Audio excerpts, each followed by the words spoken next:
Hoje, o Giro P.O. Box recebe o Gustavo Neves, que é um criador múltiplo que a gente recebe com muito orgulho, não é, Ila Rosetti? Prazer, muito orgulho. Prazer. A gente tô conhecendo o Gustavo hoje, ao vivo e a cores. Sim. A gente está muito feliz de te receber, que a gente é muito fã do seu trabalho. Exatamente. Eu sou a Carol Scofor, jornalista, eu trago o lado jornalístico, então, a esse episódio. E aqui do meu lado tem a Ila Rosetti, a gente tem a parceria da Belas Artes, parceria criativa, que muito nos sustenta nesse projeto. Sim, muito nos ajuda. Exato. E Gustavo, é um prazer receber você. Eu queria que você se apresentasse um pouquinho, porque você tem a arquitetura como formação, mas você é um criador múltiplo, como eu disse. Você tem uma história com design que muito nos interessa. E eu quero saber um pouco de como isso começou e de um ponto de virada também na sua vida. Bom, primeiramente, eu que agradeço vocês pelo convite. É um prazer estar aqui. Bom, a minha vida começa em Jaú, é a cidade onde eu nasci, no interior de São Paulo. Falo que eu sempre tive estímulos, mas de uma maneira muito orgânica. Então, assim, eu convivi muito com os meus avós, que, na minha opinião, são artistas. Meu avô fazia instrumentos musicais de madeira, brinquedos, vassouras. Então, eu sempre tive esse contato com o fazer manual, isso desde criança, assim. Então, eu via minha avó cozinhar. Isso, pra mim, essa cozinha, hoje, é quase que uma experiência alquímica que eu sinto que eu tive na infância. Um laboratório, Sim. Isso. Então, eu sempre tive um pouco desse contato, acho que com a arte. Depois, quando eu tinha 12 anos, 13 anos, eu comecei a fazer artesanato, então eu encontrava coisas na rua, galhos secos, flores e tal, pedras, e aí eu ia lá e montava arranjos, esculturas, vasos e vendia na praça. Em Jaú tinha uma feira de artesanato. Aos sábados eu me inscrevi nessa feira e aí eu ia todo final de semana para ver o que acontecia com o meu trabalho, né? Experimentar o trabalho, isso, a adesão, Isso né? você tinha 12 anos. 12, 13, por aí. Olha isso, gente. E meus pais nunca me bloquearam nisso, sabe? Minha mãe e meu pai sempre me incentivaram. Isso me ajudou muito, assim. Com certeza. Sempre tive pais que me deixaram muito livres para ser quem eu era nesse sentido do trabalho, da arte, enfim. Minha mãe é muito artista, ela faz crochê, tricô. E aí dentro da marca, por exemplo, a gente tem a crochetaria. Legal, E ela legal. que coordena, porque nossa fábrica hoje é em Jaú, que é a cidade onde eles moram. Então, a gente acaba tendo muito esse contato muito próximo também. Acaba que levando também para a própria cidade de onde você veio, né? Uma mexida. Você Total. Faz ali Com certeza. passa limpo, né? Algumas coisas. Você falou dessa coisa, né? Dos pais e todo esse ritual que envolve essa coisa da cozinha, né? E eu me lembrei, agora a gente está em junho. Daqui a pouco as festas juninas, né? E meus avós moravam em fazenda. Eu sou do interior também, caipira como você. Eu sou de Bebedouro. Bebedouro. E meus avós moraram a vida inteira em fazenda. E chegava em junho e tinha a festa junina de Santo Antônio, que era o nome da fazenda. Era o santo padroeiro da fazenda. E minha avó fazia pamonha. Então, o ritual da pamonha era isso. Era descascar o milho, recortar o milho, fazer a casinha onde a pamonha ia ficar antes de ser cozida. E tinha costureira, a pessoa costurava, tinha a máquina de costura. Então é um ritual que envolve tantas habilidades, além de juntar as pessoas, né? Que eu acho que é muito legal para essa celebração. Então a gente tem isso muito na nossa carne mesmo, né? Na nossa pele, engraçado. E isso é um dos saudosismos que eu tenho desses tempos atuais, que hoje nem a comida é mais comida igual era antes, né? Então a gente tá perdendo esses rituais, né? Que pra mim sempre foram muito importantes na minha formação mesmo. Eu, enquanto arquiteto, sempre acreditei que você muitas vezes, na vida adulta, aquilo que você teve de experiências na infância, né? Então, sempre que eu fui fazer um projeto de arquitetura, eu me preocupava com quem vivia ali e a formação dessas crianças, desses adolescentes, como é que ia ser? Porque você gosta daquilo que você teve contato, né? Você muitas vezes o seu gosto mesmo pra arte vai através daquilo que você teve referência na infância, daquela né? memória que a gente guarda, né? Então, o ambiente que a gente vive forma a gente. Então, acho que esses rituais familiares, essa coisa do fazer manual, que tá se perdendo cada vez mais, a gente precisa resgatar, né? E ao mesmo tempo a gente tem visto, né, um caminho de resgate, né? A gente tem entrevistado vários, né, convidados que estão com essa pegada, né, como se diz hoje, essa pegada de resgatar essa questão, né, de memória, desses afetos que ficaram no passado. Eu tô pesquisando sobre a casa e tenho me deparado com vários antropólogos que eu não, né, etnógrafos e antropólogos que eu não tinha conhecimento. Porque eu tenho buscado exatamente isso, como é que a gente vai projetar para o futuro, né? Pensando em tudo isso, como é que a gente vai inserir isso como camadas dentro do nosso processo criativo? Sim. Acho que você já faz isso. Nossa, aliás, deixa eu só fazer um parênteses, porque os projetos de arquitetura do Gustavo, né, que agora ele está migrando, tem migrado, né, cada vez mais para o design. Aliás, migrou. Nem é um verbo passado mais. Migrei definitivamente há 5 anos. E os projetos riquíssimos de detalhes. Então, só complementando, que eu escrevi sobre um projeto dele, a gente estava conversando sobre isso. Sim. E, enfim, não foi publicado, mas tudo bem. Mas o nível de detalhes, eu queria que você falasse um pouquinho sobre isso, complementando aqui a pergunta da esse até, o nível de detalhe é até o motivo pelo qual eu não faço hoje mais arquitetura, porque eu não conseguia ficar com o pé em cada canoa. Então, quando nós decidimos abrir, porque nós temos 2 marcas de móveis e objetos, e uma delas tem a área corpo. Então, assim, Gustavo Neves, que é a nossa marca mãe, é mobiliário, peças mais com edição limitadas e exclusivas e tal. E o Gustavo Neves, a gente tem... O Lefatages, a gente tem desde a linha de mesa, de cerâmicas, de moda. Isso que eu estou usando, por exemplo, é da nossa marca. Legal. Quem é o diretor criativo da área corpo é meu marido, que ele é visagista de formação, mas diretor criativo da parte de moda, de tudo que envolve o universo corpo, perfumaria. A gente tem perfumaria botânica dentro do Lefatages também, porque a ideia era abranger tudo que os nossos 2 templos nos pedem, que a gente chama de templos do nosso corpo e a nossa casa, né? Segunda... na verdade, primeira, segunda e terceira pele, que a gente sempre fala isso, como diz o Hunter Wasser, né, que é um arquiteto vienense, e ele fala exatamente disso, é onde a gente mora, onde né? A gente habita, onde a gente habita. E a ideia era ter o nosso olhar nesses 2 universos e que abrangesse todos os elementos que compõem esses 2 universos. Então, tudo que envolve o universo corpo e casa, a gente procura ter dentro da marca. Que legal. Muito bom. Isso, pro Lefatages, né? Então, e a arquitetura sempre me exigiu muito tempo.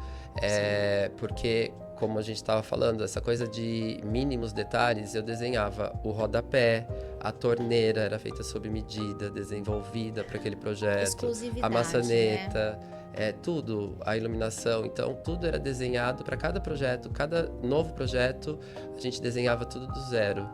E isso me consumia muito tempo. Eu não consegui... Chegou uma época que eu estava dormindo 3 horas por noite, 3, 4 horas por noite, para conseguir dar conta das 2 coisas. E ainda achava que não estava dando conta direito. Então, eu decidi deixar a arquitetura por um tempo. Acredito que hoje não volte mais a fazer arquitetura como antes.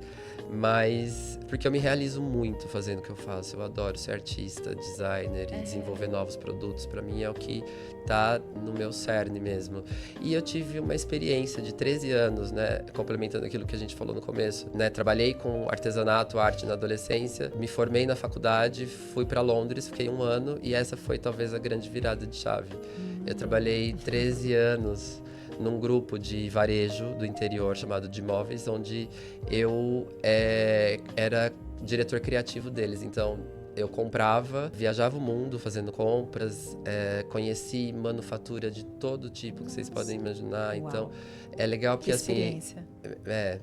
Foi muito bom para minha formação, para eu ser o que eu sou hoje. As pessoas falam, mas como é que da arquitetura você migrou para o design? Que tem até acho que tem uma leva de pessoas, tem um grupo de pessoas fazendo migrando isso, dessa né? maneira, né? Desses 2 ambientes. Na minha opinião, acho difícil você conseguir fazer bem as 2 coisas. Também acho.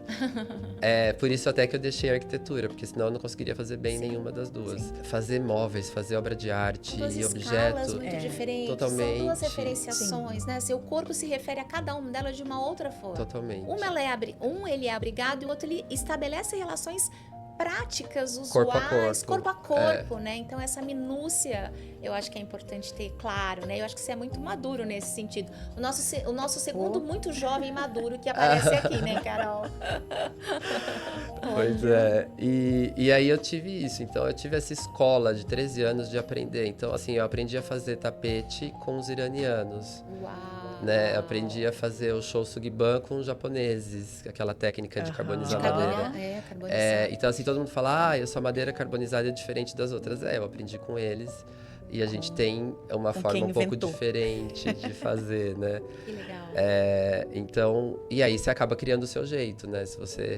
O importante é você ter a técnica para poder depois achar o seu próprio caminho, né? Claro. E saber a técnica, né? Na verdade dessa técnica, até para você depois, né, subvertê-la, você tem que saber com todas as minúcias, porque senão você não vai poder criar a partir dela, né? Exato. Então você faz leituras equivocadas. Quando você conhece e sabe, você introjetou e a partir daí as coisas vão acontecer, né?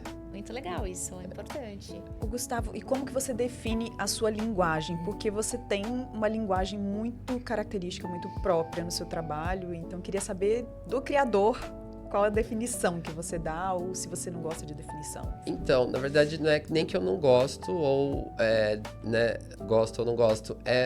Até hoje, muitas pessoas já tentaram, eu também já tentei, me colocar em algum grupo ou alguma caixa. Mas eu juro, eu não sei. Assim, se existe um estilo, se Posso tem provocar? uma coisa. Pode. Ontem eu estava repassando aí, né, as suas coisas, os seus trabalhos, né, antes da gente começar aqui o nosso papo. E eu fiquei com muitas impressões. E aí isso eu queria, né, compartilhar para você ver se é isso, se não, você está totalmente equivocado, e também tudo bem se não for. Mas você tem um primitivismo na tua criação, e que não é um primitivismo do que a gente está acostumado a ver como cultura brasileira e identidade brasileira. Quando você falou de Londres, eu falei, tem um anglo-saxão ali nesse primitivismo, e tem um primitivismo de caverna, de primitivismo de gente que é primitiva, né? De quando começou o homem. O que eu acho muito interessante e me lembra muito um design imperfeito no bom sentido, né? Nórdico. Uma coisa viking, assim, sabe? Anglo-saxônica visceral. E viking. Visceral. E por um outro lado, muitas referências primitivas africanas. Isso me vem muito quando eu olho o seu trabalho. Sim. E aí, não sei, eu queria que você falasse um pouco disso. Tem um pouco disso. Eu vejo muito essa coisa. Anglo-saxã é uma palavra que tem muito a ver comigo mesmo. Olha, é muito legal. Mas também tem uma coisa, às vezes, por isso que é difícil um pouco definir. Porque muitas vezes lembra uma coisa mais oriental também. Sim. Né? Quase que budista, sabe? Uma coisa mais japonesa, não sei. E não tem referência nisso. A minha busca por referências está sempre no momento que a gente está vivendo. E não no passado ou no futuro. Sim. É muito assim... Mas tem um minimalismo arcaico no seu trabalho. Tem porque eu acho que é muito desse resgate também, que a gente estava falando um pouco antes. É importante a gente honrar o passado se a gente quer ver o futuro com grandeza, porque senão, se você não tiver base, se você não tiver raízes, como que você vai crescer? Como que você vai expandir? Como é que você vai se mostrar para o mundo, né? Uma árvore sem raiz não existe, né? Então, é isso. Eu acho que se a gente olhar para o passado, honrando realmente o que tem de bom, o que a gente pode aprender com eles, a gente com certeza vai conseguir ter um futuro. Senão, não. Porque os aprendizados do passado são que vão fazer a gente vencer essas questões de aquecimento global e dessa loucura que a gente se colocou. É lá que está a resposta, sabe? Você tem toda a razão. E eu acho que volta no que você falou no início sobre a questão, eu preciso aprender como foi feito, como é feito, para eu poder fazer diferente. Né? Então tem tudo. É no passado que a gente vai buscar o futuro. Sim. Né? Então eu concordo plenamente assim, com essa sua essa sua visão? É muito importante a gente não comprar ideias prontas, né? Do que o mercado espera da gente. E sim aquilo que faz sentido pra gente mesmo, né? Sei lá, você vai criar um produto novo, as pessoas muitas vezes, eu vou criar um produto que seja bonito, que seja funcional, que vá vender. E não é isso, né? Você cria um produto pra representar o que você tem dentro de você. Exatamente. Externamente, né? Tipo, aquilo lá é uma coisa que, assim, se a pessoa olha aquilo, ela sabe como você é, se ela sabe interpretar aquilo, né? Nossa, então, com certeza. E eu acredito que isso vai fazer cada vez mais sentido no momento em que a gente está inundado de imagens a todo momento, ou da superficialidade que a inteligência artificial traz. Isso, né? Ontem mesmo a gente estava conversando disso, sobre essa questão do repertório e do quanto esse arcabouço, vamos usar essa palavra assim, do quanto que a gente tem dentro, cada vez mais a gente vai ter que confrontar com o que está fora para fazer sentido. Então você traz algo muito importante mesmo para essa conversa. Sim. De fato. E por onde você começa uma criação? Já pegando esse... Então, não é um caminho único. Tá. Cada caso é um caso. Cada caso é um caso, exatamente. Tem muitas coisas que... Porque, assim, o meu processo de criação, ele não é físico. Isso eu tenho absoluta certeza hoje. Eu entro numa zona que eu não conheço direito, eu não sei te explicar exatamente o que é, mas é uma conexão mais espiritual mesmo. Eu sei que ali eu tô em transe, eu não tô... É tão louco que eu só consigo criar sozinho. Se chega alguém, eu posso não saber que a pessoa chegou, eu paro de criar, eu percebo, eu tenho uma energia, alguma coisa que... isso existe e acontece. E muitas vezes, se eu tenho essa interrupção, eu não consigo nem voltar no mesmo dia a criar. Eu sei que tem uma conexão espiritual que acontece ali. E eu não sei nem direito como eu crio, eu só sei que acontece. Assim, é um processo muito sinestésico, muito orgânico. E muitas vezes é ao contrário do que seria o processo natural de criação, que é você desenhar... definir os materiais, né? O processo cartesiano ali que a gente fala, né? Sim, racional, desenhar, né? definir os materiais e colocar aquilo pra frente. Muitas vezes o desenho é a última etapa.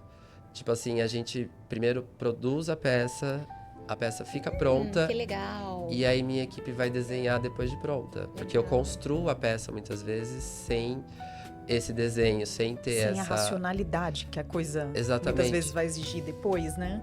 Que é justamente para não impedir que as coisas aconteçam como elas têm que acontecer. Porque se você vai pela racionalidade, você já vai barrando e tolhendo várias ideias. Não, isso aqui não dá para fazer. Não, isso aqui não vai dar para replicar. Né? Essa preocupação, né, da replicação é uma forma. Mas eu acho que hoje... E aí, eu não me preocupo. É isso. Porque pode ser uma peça única ou pode ser uma peça replicável. E quem vai comprar vai ter esse, né? Vai ter essa exclusividade, é único. E por isso que eu acho que o seu trabalho se encaixa muito com a arte mesmo, porque pode ser algo que vai acontecer uma vez só. Sim, né? Eu me considero artista hoje, pela minha forma de trabalhar mesmo. O meu marido até fala, ele falou, nossa, os outros designers, alguns designers amigos nossos, conhecidos, lançam uma coleção de 10 peças por ano. Você produz 10 peças por mês ou mais. E é verdade, mas eu não consigo ficar um dia sem criar. Eu não consigo ficar um dia sem entrar no meu ateliê, eu não consigo ficar um dia sem produzir arte. Eu preciso, nem que seja 2 horas por dia, é a minha válvula de escape na vida. As pessoas gostam de viajar, gostam de passear, sei lá, praticar esportes. Eu pratico esporte trabalhando. Sim. Porque é o que me faz criando, É visceral mesmo, né? É algo que vem dessa força interna. Eu não consigo ser feliz se eu não fizer isso todos os dias. É mais forte do que eu, assim. Quando eu fazia só arquitetura antes do design, eu sofria. Tipo, eu bebia, usava drogas, tudo porque eu não conseguia ser eu mesmo. Você não tinha se encontrado ali, né? Com aquela relação, né?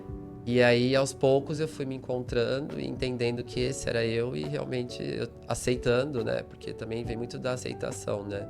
De aceitar ser assim, diferente. Porque a gente tenta, às vezes, se encaixar, né? Então, assim, se assumir nessa questão de que, olha, é assim que o meu jeito é e eu vou dar meu jeito pra eu me encaixar. Me encaixar não, me encaixar a gente não é isso que a gente quer, mas pra eu conseguir mostrar o meu trabalho e ser compreendido né? E me revelar para as pessoas que me interessam. E não abrir mão disso, deixar isso guardado para se encaixar. Aí vem a palavra se encaixar, né? Então, é uma questão meio de autoconhecimento mesmo e de aceitação, como você falou, né? Sim. E aí, teve uma jornalista uma vez que me perguntou, tá, mas e o ego do artista na hora, né, de criar? Nossa, sim. E aí eu tive que parar pra pensar nisso, E o ego né? do artista? Então, e aí a resposta veio, porque o ego, ele tá na coragem de mostrar aquilo pro mundo. Isso é isso. Com certeza. Porque muitas peças eu nunca mostrei pra ninguém, entende? O ego, ele tá ali naquela coragem de realmente botar a cara a tapa. E mostrar, que era um pouco do que você tava falando, né? De a gente ter essa coragem de ser a gente mesmo e não ter medo do que o mundo vai pensar, porque o que importa é você estar satisfeito com aquilo. Sim. Se a pessoa estiver satisfeita com aquilo, eu tenho certeza que um grupo, em algum lugar, vai encontrar vai gostar, vai se identificar. E é isso que eu acho que é o importa, né? Assim, eu tenho, né, o meu grupo, eu tenho quem vai gostar do meu trabalho. Sim. Porque sempre vai ter. E se não tiver, tudo bem também. E também, essa é a tranquilidade que precisa ter, né? Qual foi a coisa mais estranha que você já criou, então, pegando o embalo? Nossa, mais estranha. Tem tanta coisa estranha pra criar. Amo. Mas que alguém falou assim, tá estranho. Eu acho que não teve isso. Acho que as pessoas também são um pouco polidas, né? Na hora de falar quando ela não gosta. Mas tem muita coisa que às vezes não é funcional, sei lá. Porque eu faço muita experimentação, meu trabalho é muito experimental, por isso que também eu consigo criar novas técnicas. Tem técnicas que, até onde eu sei, só eu faço. Que Quais? A gente que desenvolveu. Quero Por saber exemplo, a cerâmica mineral, que é uma argila onde é uma cerâmica onde a argila é pedra, não é barro. Então, a gente faz uma argila criada com pedras da nossa própria produção, que seriam resíduos, residuais. Que legal. Então, a gente tritura tudo aquilo, vira uma coisa e aí a gente consegue criar um novo produto a partir daquilo. Aí aquilo vai ser queimado, que nem cerâmica tradicional, mas é uma argila que é feita de pedra. Usar trama têxtil também na textura dos produtos, no acabamento dos produtos. Uma fibra que a gente mesmo cria, um algodão que a gente mesmo recicla, que a gente mesmo faz o tear. Então, tipo, tudo feito pela nossa equipe. E tudo baseado, assim, em sustentabilidade, em criar com resíduos, em coisas que seriam de upcycling, tudo na nossa fábrica. Eu já quero conhecer a fábrica agora. Sim. Eu falo que um dia eu vou fazer até algumas visitas, a hora que ela estiver do jeito que eu quero, sabe? Fiquem de olho, então. Eu vou querer ir antes, tá? Pra ver aquilo que eu considero como... Exato, o seu laboratório criativo, isso. mesmo na essência, né? E uma coisa que alguém já pediu, mas que você se recusa a fazer? Nossa, são várias. Sério? Eu acho que não devem ser poucas. Mas eu juro que eu não consigo... eu nunca fiz aquilo que não cabia. Aquilo que eu considerava não caber. Então, vamos falar de arquitetura, por exemplo. Um cliente chegar e falar assim, eu quero um closet de 40 portas. E aí, a minha entrevista de briefing de arquitetura nunca foi muito igual ao padrão. Porque não era o tipo de coisa que eu perguntava, quantas portas você quer no closet. Eu queria saber quanto você tem de roupa, quanto você tem de acessórios. Eu ia na casa que a pessoa morava para ver. Porque não adianta a pessoa querer ter 50 portas de closet se ela vai ocupar 3. Exato. Então, pedidos que não cabiam para aquilo, sabe? Eu acabava conversando com a pessoa para tentar que a gente chegasse num lugar comum onde ela ficasse satisfeita com o closet, mas que fosse mais perto do padrão que ela é acostumada. Uma realidade de vivência. Dela mesma. Exato. Porque é tudo moda, né? Então, o fulano tem 50 portas de closet. E eu preciso ter. Ele tem uma cozinha gourmet. Tá, mas você cozinha. Usa, Sua esposa cozinha. Alguém da casa cozinha? Não, então vamos fazer uma cozinha convencional e ter uma área onde você vai, sei lá, você gosta de ouvir música? Então vamos fazer uma área para você ouvir música. Você gosta de ler? Vamos fazer uma biblioteca. Sabe, assim, esse tipo de coisas que eu sempre falei não, mas não fazer tal coisa, mas sim por considerar isso absurdo para aquele momento, para aquela realidade, né? Aquela pessoa não cabe naquele briefing, Isso, né? Aquela porque... pessoa, aquilo não é aquela pessoa. Eu falo, é da adega de 200 garrafas para pessoa que não bebe vinho. Coloca uma cervejeira que tá tudo bem, né? Exato. Você vai ser legal do mesmo jeito. Em que momento a cerveja ficou pior que o vinho, né? Em que momento? Exato, essa preferência te rebaixa em relação ao outro, né? Então, eu acho super, né, pertinente e corajoso, né, de você conseguir elaborar isso junto com o cliente, né? Isso é muito legal. Você sabe que a Carol falou de um projeto que você escreveu para Casa Vogue, de um apartamento. De um apartamento. E aí, esse casal é um exemplo. A gente começou o apartamento, é um casal com 2 filhos. E, assim, eles tinham 3 carros pro casal, mais um filho. Era aquela história, um apartamento muito grande, vão fazer... E as coisas vão mudando ao longo do projeto, as pessoas vão se transformando. Esse caso, eu fiquei orgulhosíssimo, porque o casal, os 2, iam trabalhar de carro. Aí, no meio do projeto, eles se tornaram outras pessoas, assim. A esposa começou a ir trabalhar de transporte público. Isso. E venderam 2 carros, ficaram com um carro só para viajar. E em São Paulo, eles andam de... O marido vai de bicicleta, ele tem uma empresa de tecnologia da Itaim, ele vai de bicicleta e mora nos Jardins. Tá. E a esposa vai de transporte público. Ia, na época que ela estava grávida, na época do projeto. Tá. Por isso que ela não ia de bike também, senão iam os dois de bike. E achei lindo isso, porque eles falaram que ao longo do projeto, eles perceberam que muitas coisas que eles queriam, eles não queriam. Que eles não queriam me pediam, não queriam porque queriam mesmo, né? Que vem de dentro. O ambiente tem força sobre a nossa vida. Assim, isso e reflete, é tão legal, né? que você falou, porque a gente acaba, e a gente talvez, né, nesse mundo, né, corrido, com um monte de solicitações enquanto profissionais, eu sou arquiteta também, profissionais da área, o nosso papel é tão importante nessa relação da pessoa, porque é isso, a gente está falando com a pessoa que vai... É na casa dela, é a terceira pele dela, é o canto do acolhimento. Então, assim, não dá para fazer de qualquer jeito. E a gente tem o poder até, não de mudar a pessoa, mas de fazer a pessoa repensar e olhar para ela mesma para conseguir falar, pô, mas será que realmente eu preciso disso? Né? E às vezes a gente vê várias, assim, uma atuação profissional, às vezes, um pouco frágil nesse sentido, né? De fazer o cliente entender sobre si mesmo. Né? É que a gente não pode se vender para o mercado, né? E não pode olhar o cliente enxergando lucro. Porque se eu fizesse isso, eu também faria todas as vontades do cliente e eu ia estar ganhando do mesmo jeito. Talvez eu ganhasse mais do que eu ganho sendo como eu sou, né? Mas é muito... O meu ganho pessoal, interno, é muito maior do que qualquer ganho financeiro. Quando você conta essa história, né? É uma vitória, né? Sim, enquanto total. Profissional, com certeza. Uma outra coisa que as pessoas fazem é descarte, né? Você pega um apartamento e aí você vai lá, você nem olha o que a pessoa tem e você descarta tudo. Eu nunca fui assim. Eu sempre olhei e tentei aproveitar tudo que a pessoa tinha. Não é porque a gente vai aproveitar que vai ficar um projeto aquém do que ficaria. Pelo contrário. Muito pelo contrário. Vai ficar muito melhor. Nossa, e eu vejo isso acontecer muito como jornalista. Eu vejo muita gente o falar. Né? O descarte. Tô até contando um pouco mais, assim, mas Sim.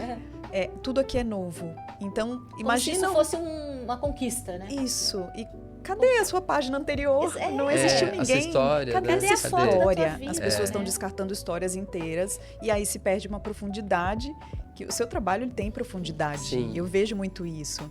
E é difícil fazer isso, não é fácil mesmo. E honrar a própria entidade que é o espaço, porque eu sempre considerei o espaço como mais um ser daquela família, né?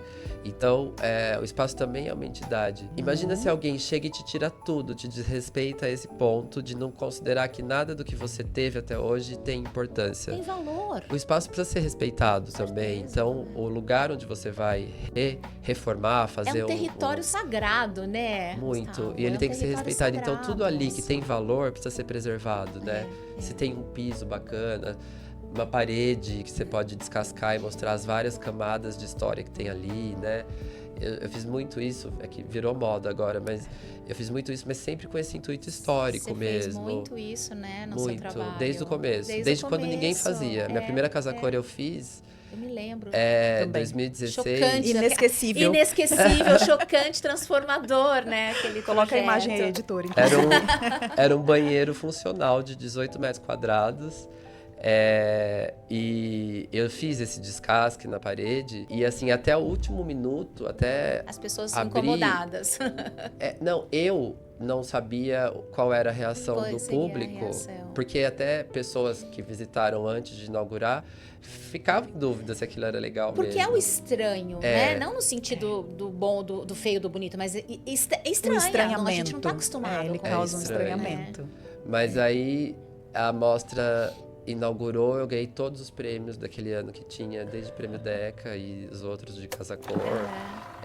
O ambiente saiu em tudo que era lugar, e aí, aí foi outra história, porque aí eu tinha que lidar com o assédio das pessoas que antes não me conheciam e de repente passaram a me conhecer, né? Então meu medo aí virou muito mais dessa projeção que eu não sabia se eu queria ter, do que do projeto em si. É muito louco. Olha que isso, legal, né? Foi um ponto de virada forte também, Foi né? também. Foi. Que eu lembro muito bem. Na minha carreira como arquiteto, foi o que fez as pessoas começarem a me conhecer, né? Porque eu cheguei em São Paulo, ninguém me conhecia, tal, eu não tinha nenhum projeto. Aí eu abri meu escritório, aí eu peguei um projeto, e aí começou a aparecer um outro, e aí veio a Casa Cor. Aí eles me deram 3 opções de escolha. Era banheiro feminino, banheiro masculino, todos funcionais, claro. Ou banheiro unissex. Eu falei, vou pegar o unissex, pelo menos todo mundo pode entrar, Exato, né? E visitar. Boa estratégia. E aí foi que começou, né? Muito bom.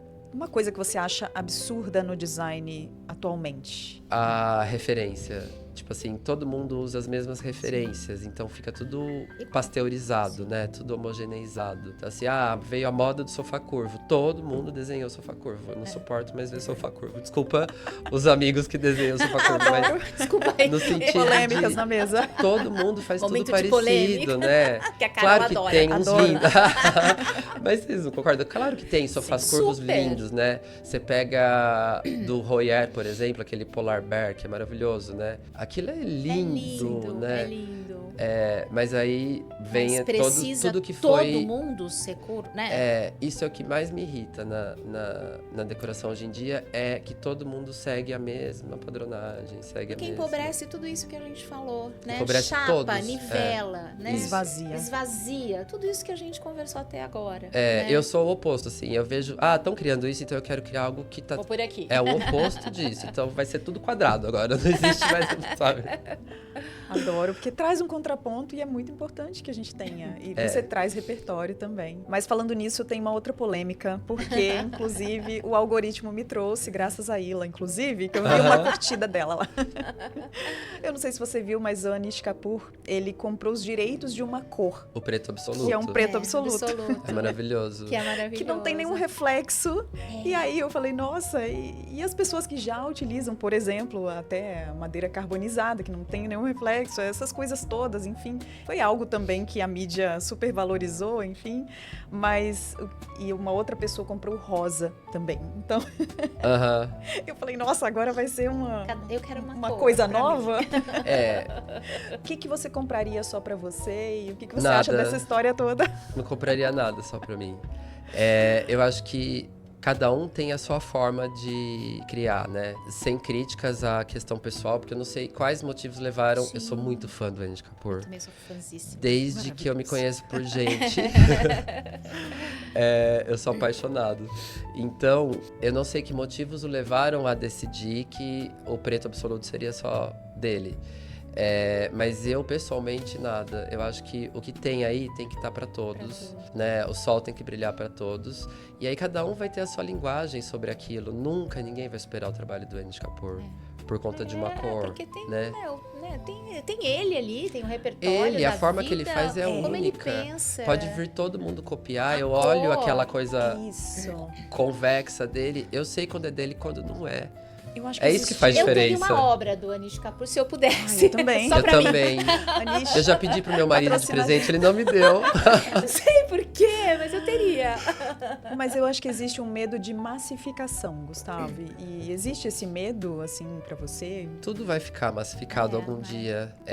Tudo que for legal, tudo que for chamar a atenção das pessoas, em algum momento vai pulverizar na sociedade, né? Então, eu vejo que o importante é a gente se manter como a gente é. Então, assim, não... Beleza, você faz isso é seu. Não é porque outras pessoas estão fazendo que você vai deixar de fazer. Ou ao contrário, você vai começar a fazer algo diferente porque os outros estão fazendo. Não, eu acho que se você se mantém fazendo aquilo que você faz, até as pessoas chegarem naquilo que vai pulverizar, que vai massificar, você já chegou em outro lugar, né? Também. Né? Exatamente, porque então, é uma passagem, É uma passagem. Enquanto os outros estão ali, né, pesquisando o preto absoluto, ele já tá no amarelo absoluto, no branco absoluto. Exato. Adorei. E você teria algum conselho, digamos assim, para quem está começando agora e nesse mundo já cheio de tanta coisa, de tanta gente? Gustavo, fala ali, tudo. ó, na câmera. Olha no olho dessas pessoas. Eu acho que tem muito a ver com isso que a gente está falando aqui agora, que é você ser você mesmo. Nunca se deixar levar pelo que as pessoas disseram sobre o seu trabalho, independente se é alguém que entende daquilo ou não. O que importa é o que você sente dentro de você e continuar fazendo aquilo que você acredita. Se for bem feito, se for uma coisa que vai transformar a vida das pessoas, vai total fazer diferença para qualquer certo. Então, se eu tivesse um conselho para dar para as pessoas, é que elas façam aquilo que está dentro delas e não o que está fora.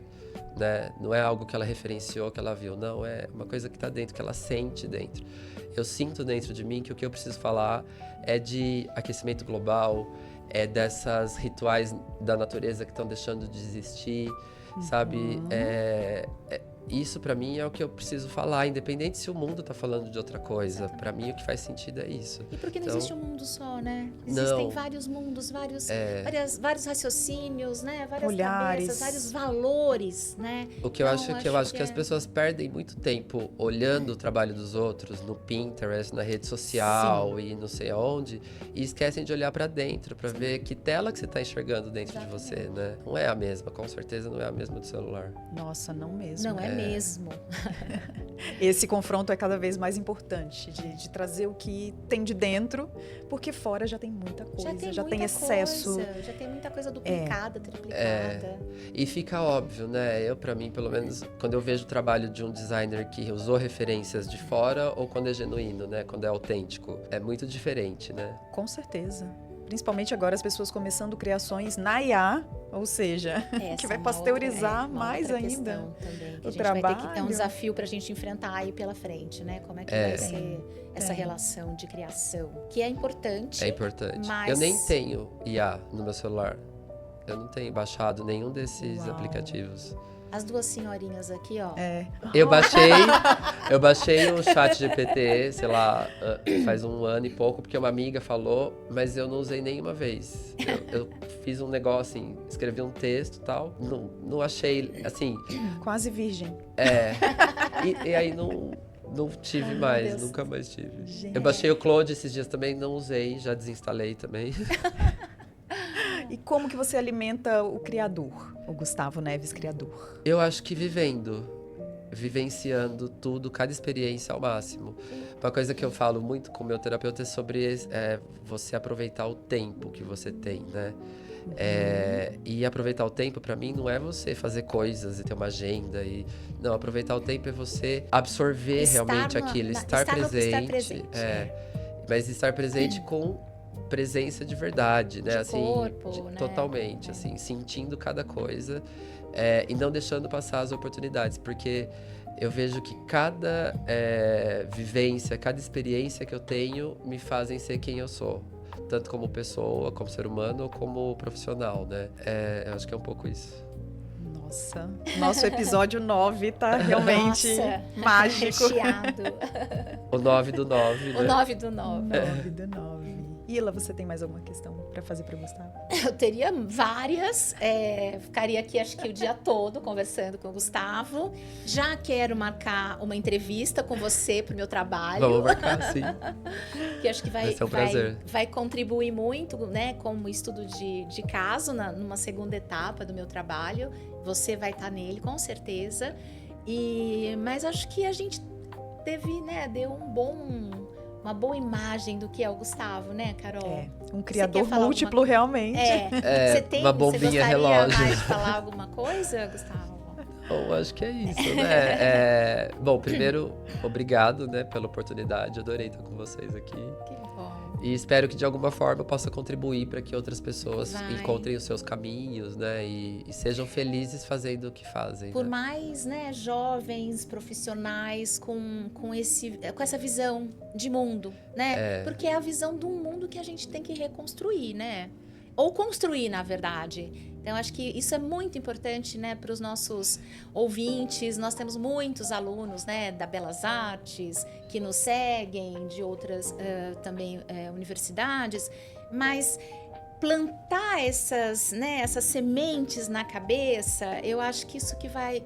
Acho que essa é a nossa contribuição, né, Carol? Com certeza, para essa moçada aí que vem. Sim. Né? Sem dúvida. Essa riqueza, né, desse olhar e dessa desse coragem, criador. que eu acho que isso que é legal, né? Essa coragem que você mostra pra gente, né? Sim. Esse desapego de algumas... E essa construção que você fala, né, de a gente construir um futuro, não acho que é reconstruir, mas eu acho que é você resgatar e se apropriar do que é nosso, das nossas raízes, para poder criar algo novo, né? É isso.